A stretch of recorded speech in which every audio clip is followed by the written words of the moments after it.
Guys Pokemon के attack बहुत ही ज़्यादा काम आते हैं उनको बैटल जिताने में।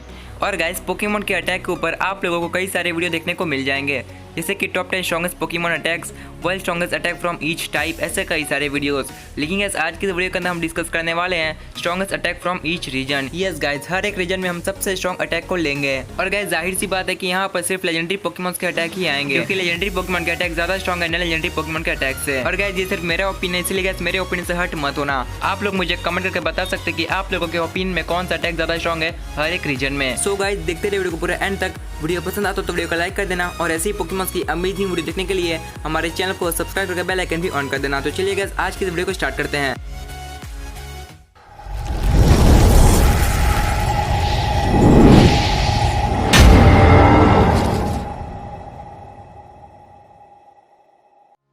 सो गाइस सबसे पहला रीजन है कांटो रीजन। गाइस कांटो रीजन में कई सारे स्ट्रॉन्ग मूव है, लेकिन उसमें सबसे स्ट्रॉन्ग मूव है म्यूटू का signature move size strike. Guys size strike एक साकी टाइप का मूव है और ये मूव काफी ज्यादा स्ट्रॉन्ग मूव है। और गाइस इस मूव की बेस पावर है 100। और गाइस इस मूव को एनिमे के अंदर इस्तेमाल भी किया है म्यूटू ने, इसीलिए गाइस कांटो रीजन में सबसे स्ट्रॉन्ग मूव है साइज स्ट्राइक। सो गाइस अब अगला रीजन है Johto region. Guys Johto region में कई सारे स्ट्रॉन्ग मूव है, जैसे कि हो का सेक्रेट फायर और लुगिया का एरो ब्लास्ट। लेकिन गाइस इन दोनों में जो मूव सबसे ज़्यादा स्ट्रॉन्ग है वो है एरो ब्लास्ट। अब गाइस बहुत लोग कहेंगे कि सेक्रेट फायर सबसे स्ट्रॉन्ग मूव क्यों नहीं है। सो गाइस इसलिए क्योंकि सेक्रेट फायर एनिमे के अंदर अभी तक यूज़ नहीं हुआ, उन्होंने अभी तक उसे एक बार भी एनिमे के अंदर यूज़ नहीं किया है। और वहीं पर लुगिया ने अपना एरो ब्लास्ट कई बार यूज़ किया है एनिमे के अंदर, इसीलिए गाइस अभी के लिए पूरे जोटो रीजन में सबसे स्ट्रॉन्ग मूव है लुगिया का एरो ब्लास्ट। लुगिया का एरो ब्लास्ट एक फ्लाइंग टाइप का मूव है और इसका बेस पावर है 100, जो कि सच में काफ़ी ज़्यादा है। लुगिया ने एक ही एरो ब्लास्ट से ग्लेशियर तक को भी तोड़ दिया था, जिससे हमें ये पता चलता है कि पूरे जोटो रीजन में सबसे स्ट्रॉन्ग मूव एरो ब्लास्ट है। सो गाइस अब अगला रीजन है Hoenn region. Guys Hoenn region में भी हमने कई सारे स्ट्रॉन्ग मूव देखे हैं, जैसे कि प्राइमल का प्रेसिपाइस ब्रेड, प्राइमल कावागर का ओरिजिन पल्स और वहीं पर मैगा रेक्वेजा का ड्रैगन असेंट। और गाइस इन तीनों मूव में मैगा रेक्वेजा का ड्रैगन असेंट ज्यादा स्ट्रॉन्ग है, इसीलिए पूरे हॉर्न रीजन में सबसे स्ट्रॉन्ग मूव है dragon ascent. Guys dragon ascent एक फ्लाइंग टाइप का मूव है। वेल इसका नाम तो एक ड्रैगन है, लेकिन फिर भी इसे ड्रैगन टाइप नहीं दिया।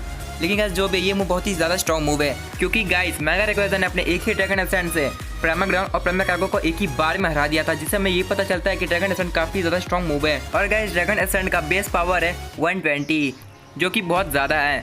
इसीलिए गाइस अभी के लिए हॉर्न रीजन में सबसे स्ट्रॉन्ग मूव है मैगा रेक्वेजा का ड्रैगन असेंट। तो गाइस अब अगला रीजन है सीनो रीजन। तो गाइस जो मूव सीनो रीजन में सबसे ज्यादा स्ट्रॉन्ग मूव है वो है रोर ऑफ टाइम और स्पेशल रैंड। गाइस ये दोनों मूव डीएल का पल्किया के सिग्नेचर मूव है और ये दोनों मूव काफ़ी ज़्यादा स्ट्रॉन्ग मूव है। अब गाइस बहुत लोग मुझे ये कहेंगे कि आखिर तूने जजमेंट को क्यों नहीं लिया। तो गाइस मैंने जजमेंट को इसलिए नहीं लिया क्योंकि जजमेंट इतना भी स्ट्रॉन्ग अटैक नहीं है। यस गाइस जब आर्चर्स ने जेवल ऑफ लाइफ वाली मूवी के अंदर इस्तेमाल किया था जजमेंट को, तो वो इतना भी स्ट्रॉन्ग अटैक नहीं लग रहा था, क्योंकि गाइस आर्चर्स का जजमेंट ठीक से काशल तक को भी डिस्ट्रॉय नहीं कर पाया। इसीलिए गाइस जजमेंट इतना भी स्ट्रॉन्ग मूव नहीं है कि वो पूरे सीनो रीजन में सबसे स्ट्रॉन्ग मूव बन सके। तो इसीलिए गाइस रोर ऑफ टाइम और स्पेशल रैंड ये दोनों मूव पूरे सीनो रीजन में सबसे स्ट्रॉन्ग मूव है। और गाइस रोर ऑफ टाइम का बेस पावर है 150 और वहीं पर स्पेशल रैंड का बेस पावर है 100। अब गाइस बहुत लोग अब ये कहेंगे कि यहाँ पर तो 50% का फर्क है, लेकिन गाइस ऐसा नहीं है। एनिमे के अंदर इन दोनों मूव को लगभग सेम दिखा गया है, इसीलिए गाइस सीनो रीजन में सबसे स्ट्रॉन्ग मूव है रोर ऑफ टाइम और स्पेशल रैंड। अब गाइस अगला रीजन है यूनोवा रीजन। तो गाइस यूनोवा रीजन में जो मूव सबसे ज़्यादा स्ट्रॉन्ग है वो है आइस बर्न और फ्रीज शॉक।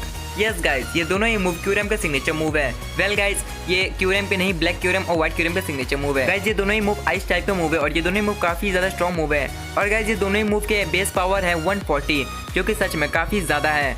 इसीलिए गाइस पूरे यूनोवा रीजन में सबसे स्ट्रॉन्ग मूव है आइस बर्न और फ्रीज शॉक। सो गाइस अब नेक्स्ट रीजन है Kalos region. Guys Kalos region में तो कई सारे स्ट्रॉन्ग मूव है, जैसे कि कोर एनफोर्सर, ऑब्लिवियन विंग और जियोमेंसी।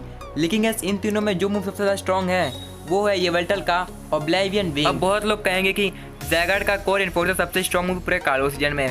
सो गाइस कोर एनफोर्सर बहुत ही स्ट्रॉन्ग मूव है, मैं मानता हूँ। लेकिन गाइस बात करें येवेल्टल के ऑब्लिवियन विंग की, तो गाइस मेरे ख्याल से येवेल्टल का ऑब्लिवियन विंग सबसे ज़्यादा स्ट्रॉन्ग मूव है पूरे कार्लोस रीजन में, क्योंकि गाइस येवेल्टल का ऑब्लिवियन विंग चाहे तो किसी के भी लाइफ फॉर्म को एक झटके में छीन सकता है। यस गाइस अगर वो किसी को भी हल्का सा भी टच होगा तो उसी समय वो पत्थर में बदल जाएगा, यानी कि उसकी मौत हो जाएगी। इसीलिए गाइस ऑब्लिवियन विंग को मैंने सबसे स्ट्रॉन्ग मूव रखा है कार्लोस रीजन में। सो गाइस अब अगला रीजन है Alola region. Guys Alola region में जो मूव सबसे ज़्यादा स्ट्रॉन्ग है वो है नेक्रोजमा का प्रिज्मेटिक लेजर। यस गाइस ये मूव काफ़ी ज़्यादा स्ट्रॉन्ग मूव है। गाइस ये मूव एक साकेट टाइप का मूव है और ये नेक्रोजमा का सिग्नेचर अटैक है।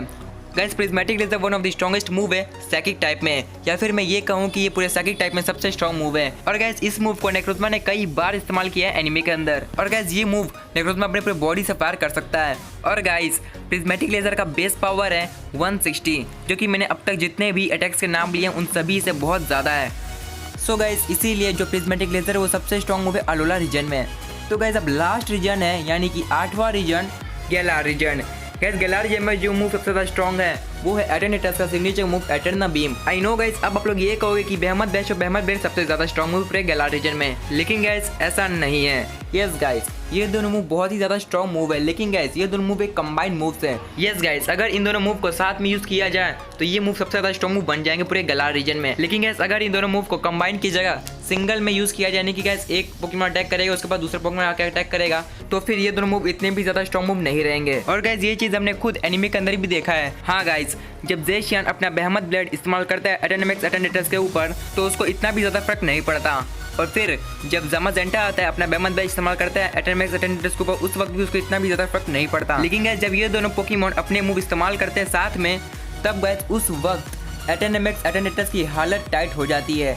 इसीलिए गाइस ये दोनों मूव कंबाइन मूव्स है, ये दोनों मूव साथ में ज़्यादा स्ट्रॉन्ग है, ना कि सिंगल में। तो इसीलिए गाइस एटर्नमेक्स का एटर्नर बीम सबसे ज़्यादा स्ट्रॉन्ग मूव है पूरे गैलार रीजन में। और गाइस इसका बेस पावर है 160, जो कि सच में काफ़ी ज़्यादा है। गाइस मैं एक बार फिर से बता देता हूँ आप लोगों को कि ये सिर्फ मेरा ओपिनियन है। आपके ओपिनियन में कौन सा मूव ज़्यादा स्ट्रॉन्ग है हर एक रीजन में, ये आप लोग मुझे नीचे कमेंट करके ज़रूर बताना।